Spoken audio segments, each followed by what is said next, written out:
And welcome to BWTM Sports Gaming. Let me see if I can sort this phone out a second here. First time using this phone, I'm still trying to get used to it, all the settings on it. But yeah, this is I'm using Redmi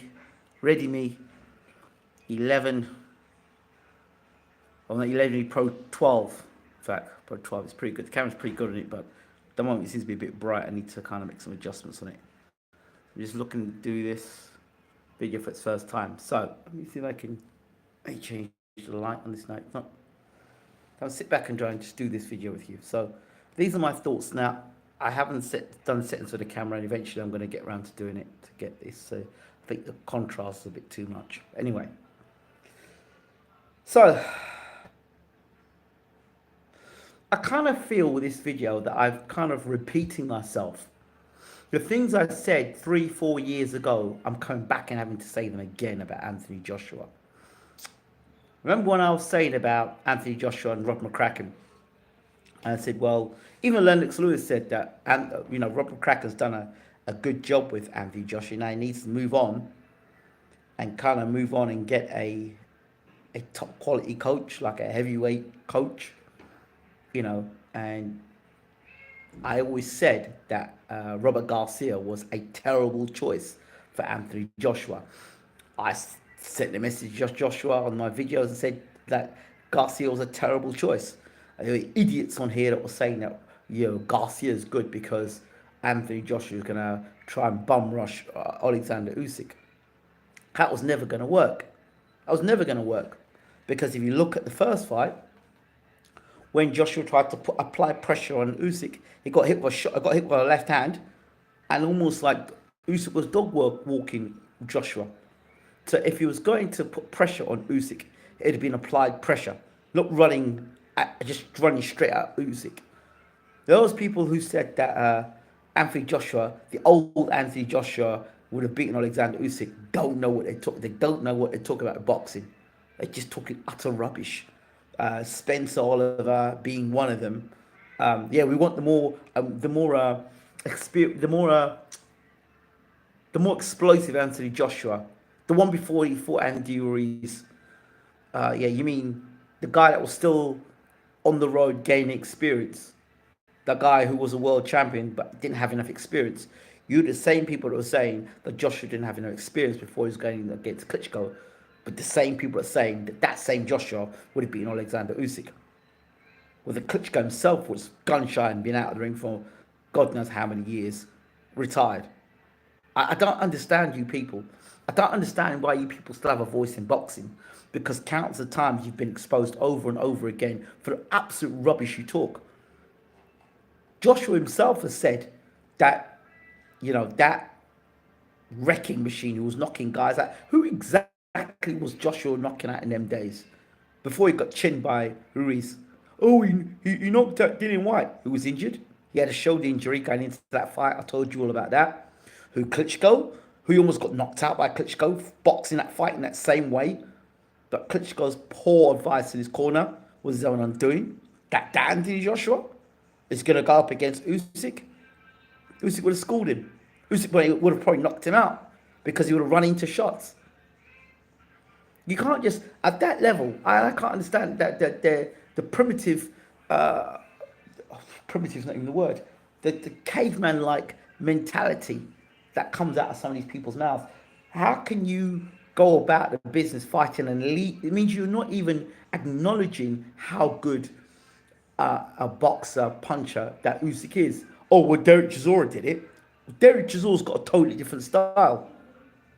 Derek Chisora's always fought that way because of his height and because of his build. You can't compare Derek Chisora's height at 6'1.5" or 6'2" at max, who squats and comes in like with a Joe Fraser-esque style. You're going to compare that style to Joshua who's 6'5", 6'6", yeah, who likes to keep long behind the jab. That's just nonsense. That's like trying to get Lennox Lewis to fight like Mike Tyson. It's stupid. It can't happen. It won't happen. And you've got to look at the mentality of the fight as well. This is a guy that got chinned by Andy Ruiz. Got chinned by Andy Ruiz.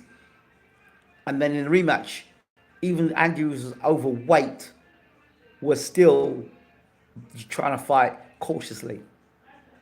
Do we understand? So my concerns are quite clear with Anthony Joshua. For me, what Carl Froch is talking about, I'm going to bring into Carl Froch now. What Carl Froch is talking about him doing the sparring, being in great shape, being mentally right, all the things Froch is saying are all the things that were required as a world-class athlete. Carl Froch is entitled to have the opinion that he has. Because yes, he's been beaten. Yes, he came back. Yes, he became world champion. He was unified champion. He was right. He was number 2 in the world, just second to Andre Ward, who's going to go down to all-time great. The stuff that Froch has been saying about Joshua is because people won't speak out about it. There's too many people out there that accept mediocrity. The same people that accepted Robert Garcia as Joshua's trainer, and I told them this was just garbage. He should have gone straight to Derek James. When I said it then, he probably would have had more of an impact in Joshua's career. All I see Derek James doing now is doing a rehabilitation process on what damage Robert Garcia did. Robert Garcia was no need for Robert Garcia. If you're going to move from McCracken, you should have moved from McCracken and gone to Derek James, in my opinion. In my opinion. But ultimately, it's down to the fighter. And I said, the stuff I'm saying before, the stuff I said before, I'm saying it again. You can't just, oh, well, he needs to be fighting Mexican style to beat Usyk. Yeah, there's pressure you need to put on Usyk. Like, cut the corners off, double up your jab, throw more left hooks, work the body more. It's a systematic breaking down process of Usyk. You're not just going to run out there and charge him and try and get... No, because you're going to walk onto something. And remember, people talk about boxing. Good evening, Sean. Hope you're well. People talk about boxing, and a lot of people say some absolute rubbish. It's the shot you don't see is the shot that knocks you out. The shot you don't see, it knocks you out. A lot of these guys, that talk are not realistic about heavyweight boxing. Heavyweight boxing is not featherweight boxing. It's not lightweight boxing. Heavyweight boxing is one mistake, tick, tick, bang, you're gone. You are gone. One mistake because they punch so hard and so devastating. So you're saying about rushing into Usyk. Oh, Usyk's a small heavyweight. I've heard rubbish that Usyk can't punch. Oh, Usyk can punch all right. He might not be a devastating one-punch hitter. But when do you care for one-punch hitters anyway? Because the guy who's a one-punch hitter, Deontay Wilder, well, he can't box. So what do you want? Deontay Wilder can't box, but he's a one-punch hitter. Usyk can box, but he's not a one-punch hitter. So who are you rating? Tyson Fury, but he's not exciting in fights. Or Tyson Fury, he's not coordinated. So what do you want? What exactly do you want? Me personally, I think Carl Froch makes a lot of sense. He is what is needed in this society today, in my opinion. He's speaking the truth. He's the only one who's going to tell me, say, you know what? That ain't right. That ain't right. This should be happening. I like Carl Froch. Yeah, he talks about himself, but he's entitled to talk about himself. He's entitled to talk about himself because he talks a lot of sense. Yeah, you can say what you want about his 80,000, but how many people do you know that can box with 80,000 or 80,000 people? So it's a credit to him. And in England, as far as I'm concerned, they don't like to celebrate success. They like to celebrate mediocrity and failure. They'd rather have a failure on commentary than have somebody who's going to stick it to them and tell them, this is not acceptable, this is not good, this guy needs to do this. Carl Froch, for me, makes a great mentor because he's going to tell you like it is. And unfortunately, in this society today, a lot of people don't like to hear the truth. And if Joshua was told the truth about himself and told the truth about some of the mistakes he made, he would never have made. He would never have made. I wonder if Joshua would have fought that night, or what Carl Froch would have said if he knew that Joshua was concussed the night. He doesn't hate on AJ. He doesn't hate on that. That's the thing, Sean. He doesn't hate on AJ. You tell me the stuff that he's saying on AJ is stuff I would say. Doesn't mean I'm hating on AJ. It's that some of the people don't do AJ any favors.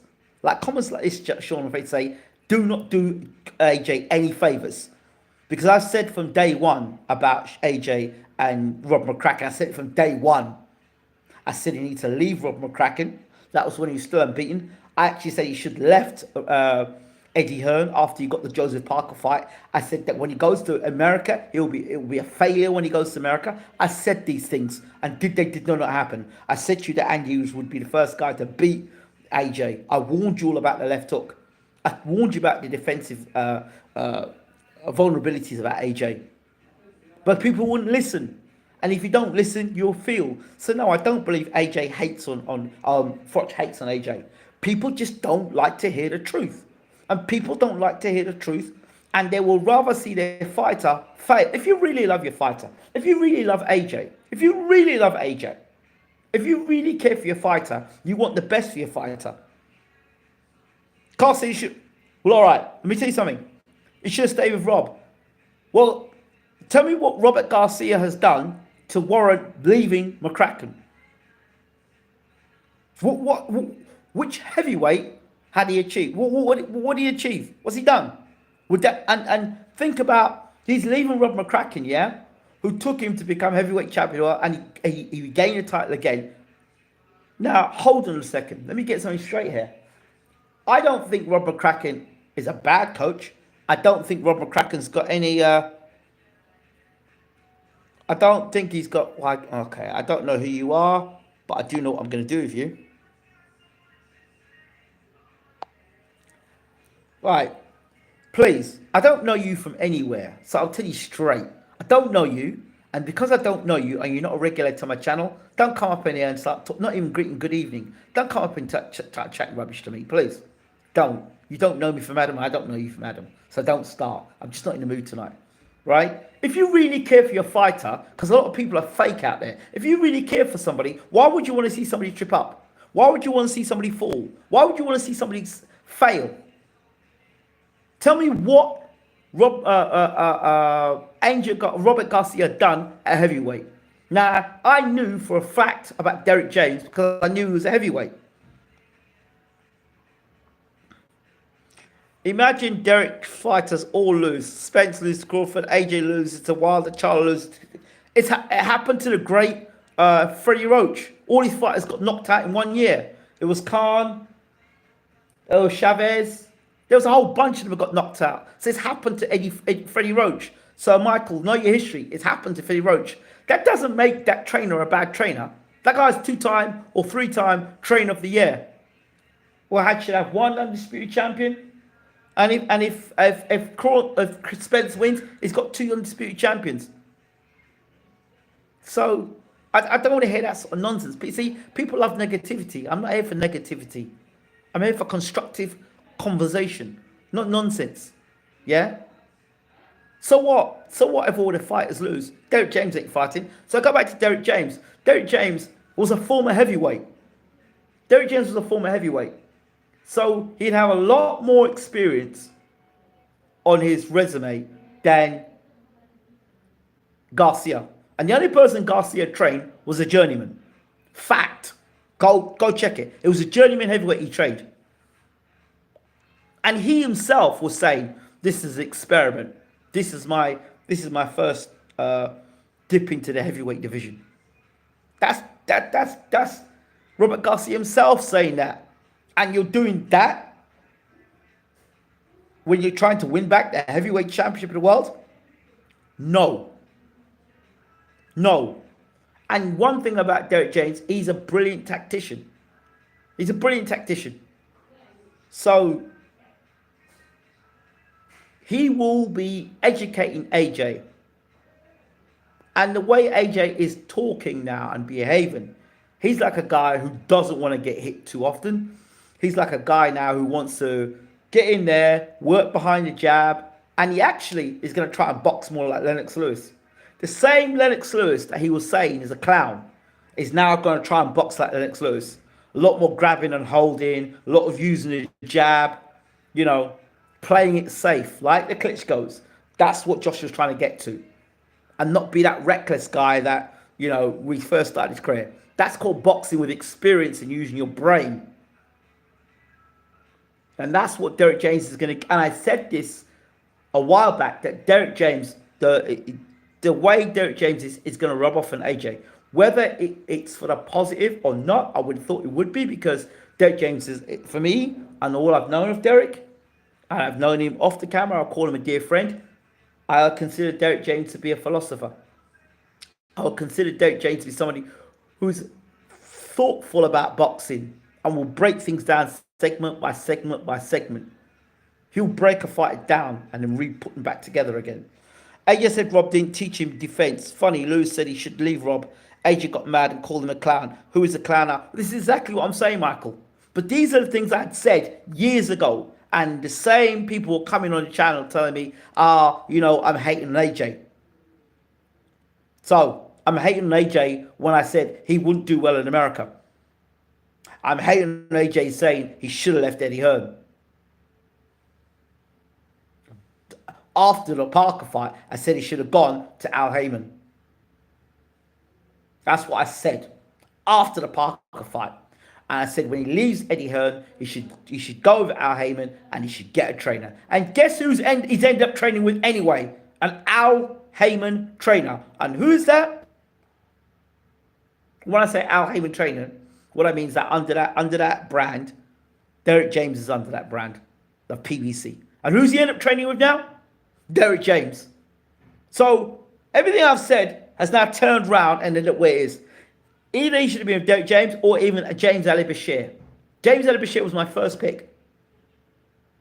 He left and James Ali Bashir. Right there, it tells you where AJ's head is. He left James Ali Bashir to go with Robert Garcia. And for that nonsense and ill-advised behaviour, he got himself done. Now, James Ali Bashir, Uncle James Ali Bashir, trained Alexander Usyk. So who better to know Alexander Usyk? Robert Garcia or James Ali Bashir? You're going into a rematch. You need the best guys around to get the job done. You go to Robert Garcia. That's how much AJ knows boxing and the people around him. That's how much they know. That's how much they know. I'm going with Spence. My only concern I've about Spence is his concentration. I just hope he doesn't lapse like his last two fights he's lapsed. He lapsed in the 11th round against Danny Garcia. He's like switched off, and he switched off against Ugas. Because if he does that stuff against Crawford, he's in trouble.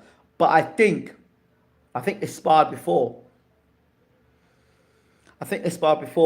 And Spence got the better of Crawford. I think he's the bigger man. I think he's physically the stronger man. And I have no faith in Crawford's chin. I've never had faith in Crawford's chin. So this might be the night to find out. But anyway, I think it's going to be a great fight anyway. But coming back to AJ. I just explained why I've picked Spence. I think Crawford's fought nobody at welterweight. He's fought nobody at welterweight. He's not fought 12 rounds at welterweight.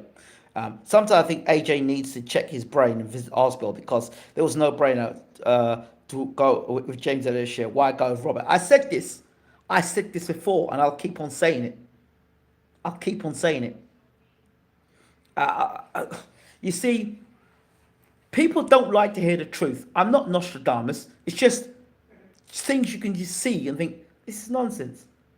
It shows you the sort of people that are around AJ were not boxing people. I said this years ago. The people associated with Anthony Joshua are not boxing people. They don't make boxing decisions. They make emotional decisions. They make fanboy decisions, but they don't make boxing decisions. They make accountancy decisions.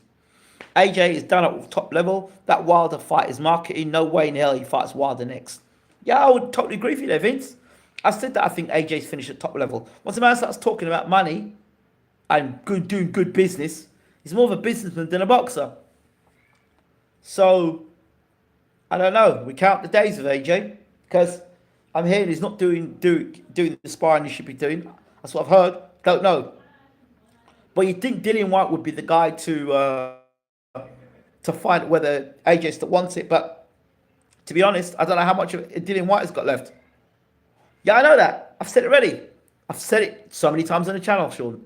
And what I say is this: I say Matchroom are money makers, not matchmakers. If you want to make money, go to Matchroom. If you want to get knocked out quickly, go to Matchroom. If you want your career to be mismatched and you want to get destroyed quickly and you have a short career, go to Matchroom. If you want to get paid quickly, go to Matchroom.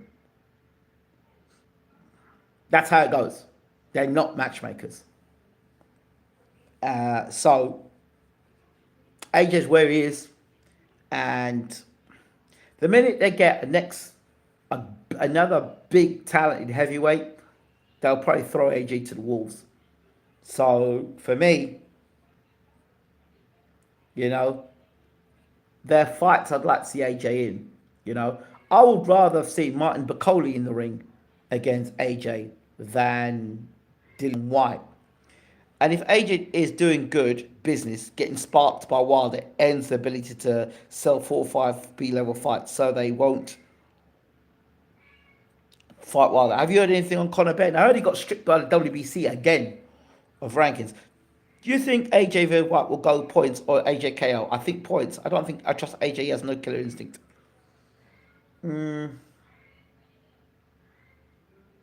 No killer instinct, or no, or doesn't want to fight again. Just doing it for money, rather than actually. He likes the press conference, likes all the attention, and then when he comes to fight, he's got himself into a gear with, I don't want to get hurt. I'm just going to use my jab. I'm going to look to box. You know, that to me seems like a guy now who's not fully committed. That's what it seems to me. And blasting Dillian White out does not prove anything. Doesn't prove anything. It just says that White is sharp. Don't know how much Dillian White's got left. So, you know, damaging fights against Povetkin and Tyson Fury will not have done Dillian White any favours. The sketchy win he had against Povetkin, when Povetkin looked like he was on skates from round one, I don't know what happened that fight. I don't know if he'd even shaken off the effects of COVID, Povetkin. I think if AJ goes 12 versus White, which I expect, that's 2 KOs in his last 9 fights. He's not an elite puncher, never has been. Well, this is what I've said before. I've never said AJ was an elite puncher. Never. Ever. Ever. I've always said, well, who's AJ knocked out? Like, people go out there and say, oh, AJ's some killer puncher. He's not. He's not. Which elite heavyweight does he knocked out in the first 3-4 rounds? So, is what it is. You think AJ White goes to points? I don't. I don't. I'll tell you why I don't. Because I think Dillian's going to bring the heat early. I think Dillian's going to bring the heat early. He's going to try and stop AJ. He's going to try and get in there, get inside. And if he's going to beat AJ, there's only one way he will beat AJ. There's only one way Dillian White beats AJ. He's got to get AJ to engage, right? This is why I said when AJ fought Ruiz, I said if Ruiz engages with AJ, look for Ruiz to throw the left hook, and that will be the beginning of the end. So Dillian White has to engage AJ. He has to get AJ throwing punches. Yeah, even if it's AJ fighting wild, he's got to get AJ engaged. If he gets AJ engaged and AJ fighting, when AJ boxes, Dillian White doesn't beat him. If AJ engages, reckless AJ, the one who wants to go out there and try to finish you off, that's how he got caught in the first fight. And that's how I knew he was going to get knocked up by Ruiz. When he got dropped by Klitschko, he was engaging. When he got rocked by White, he was engaging. When he got stopped by Ruiz, he was engaging. Engaging means he was throwing punches, looking for the knockout. Getting overly aggressive, overly committing, throwing too many punches, and not worrying about his own defense. So that is how Dillian White, and what Dillian White was catch and shoot. Catch and shoot is where you catch a shot that you throw in and throw the counter. You think Derek will tolerate AJ not engaging to fight? He can't embarrass James like that. Well, to me, as far as I'm concerned, from what I've gathered from Derek James, He will give you the work. It's down to you to deliver. That's why if you listen to AJ, he keeps talking about, oh, I'm not, it's not on Derek James, it's on me. I'm not black. My performance is not on me. It's not on. It's not on Derek James. It's on me because he knows. He knows. He knows he might not be given 110%. And if you look at certain fighters through history, guys who are back to either jacket in or guys who don't fancy it anymore, okay. Here's an example of a guy that I felt uh, didn't fancy it anymore and was in it just for the money. Joseph Parker. He's the guy I thought didn't fancy it anymore. When he got all that money when he fought Anthony Joshua, he came back, he said, I've done it, I've made money, blah, blah, blah, blah, blah. And he was there, he was talking to Dillian White, and the gloves are off. I said, wait, Dillian White's going to, if Dillian White comes out like he did against Joseph Parker, that Dillian White, see, I think, and he's got McGirt in the corner. I think McGirt is a top quality trainer. I don't go with trainers based on what they say outside the ring. I base it on a trainer what he does inside the ring. And on the night against Jermaine Franklin, McGirt saved White's career. Go back and listen to the tape. When White started getting himself in a bit of bother against Jermaine Franklin, and Franklin started to take some control, McGirt got him back in the corner. He says, just use the jab. Just use the jab. So old Dillian would have done some other nonsense. So he listened. Go back and listen to the tape again. Because Dillian was starting to get tagged and hurt by Franklin. Go back and look at that tape again. And listen to McGirt Buddy McGirt in the corner. People call these trainers' names out. And most of these trainers go missing in the corner. They go silent in the corner. They're not saying anything in the corner. It's jibber jabber, jibber jabber. For me, the hallmark of a quality trainer is that when a fighter comes back to the corner, they're the eyes of the fighter, seeing the things the fighter does not see, and is warning the fighter what's going on. In that minute, he's able to communicate that message, and then for the fighter to be able to go out there and make the adjustments. Like, look out for the left hook. Watch his right hand. Double up your jab. I see he doesn't like when you double up the jab. Use more of the jab. So he's giving you instructions to get you to win the fight. Not just talking jibber jabber in the corner. So all excitement in the corner. You got a minute to relay your message to your fighter, and you compose your fight and get them back out again. Not rallying, talking crap about being a firefighter. What's that for? Motivational speech, or telling your fighter, "Oh, shall we go home then? Do you need to get in the ring and fight for you?" That's not a trainer. That, to me, that's not a trainer. Do you need to get in the ring and fight for you? That's not a trainer. You could get anybody in the crowd to do that. You can get somebody who's half drunk and fancies a fight himself on a Friday night or Saturday night and says, "Do you mean get in the ring fight for you as well?" So that doesn't prove anything to me. When I listen to trainers, I want to hear in the corner directions and instructions, whether it be to keep the fighter out of danger or to tell the fighter to put his foot down and go for the stoppage. Yeah, he's ready now. Go for him. See? Yeah, if you listen, I tell you another trainer I rate.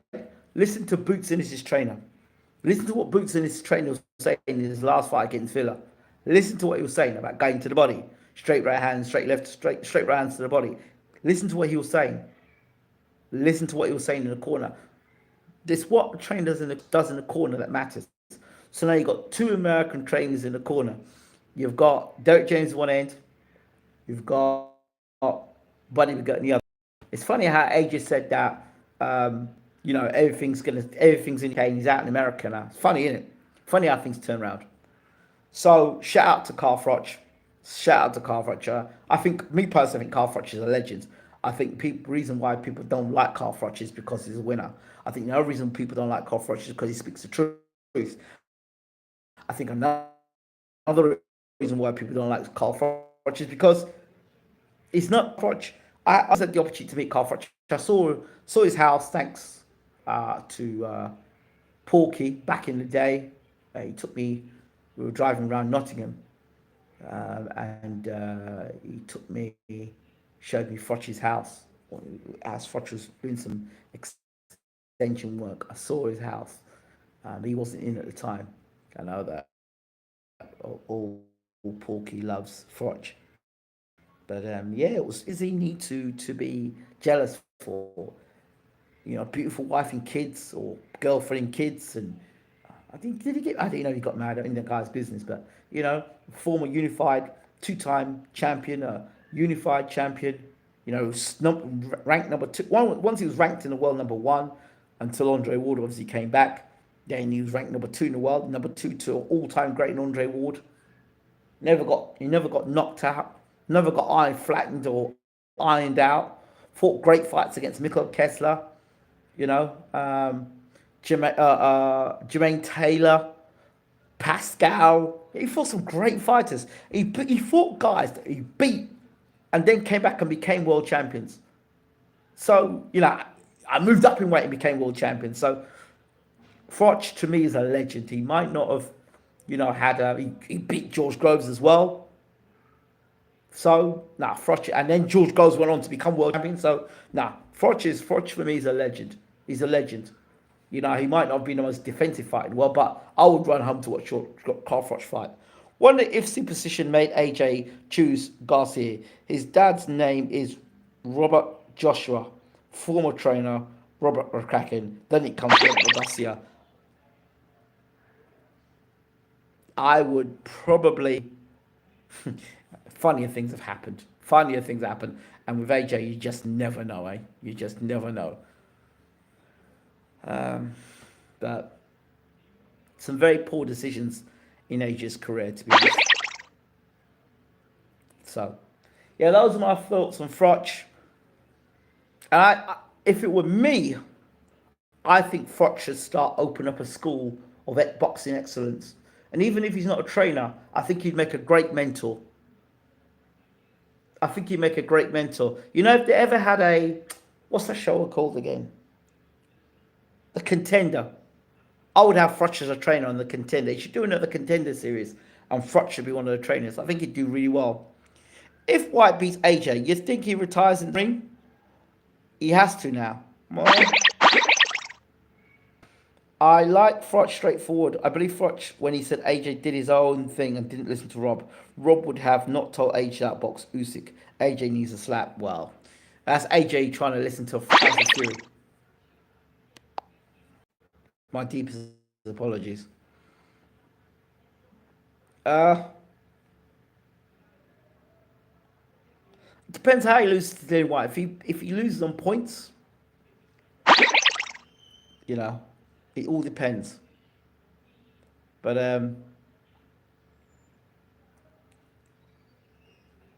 if he gets ironed out by Dillian White, then yeah, he may have to retire. So yeah. All right. Much love to you all. I hope you've enjoyed the video. Don't forget to rate, subscribe, leave your comments as always. Thanks for watching.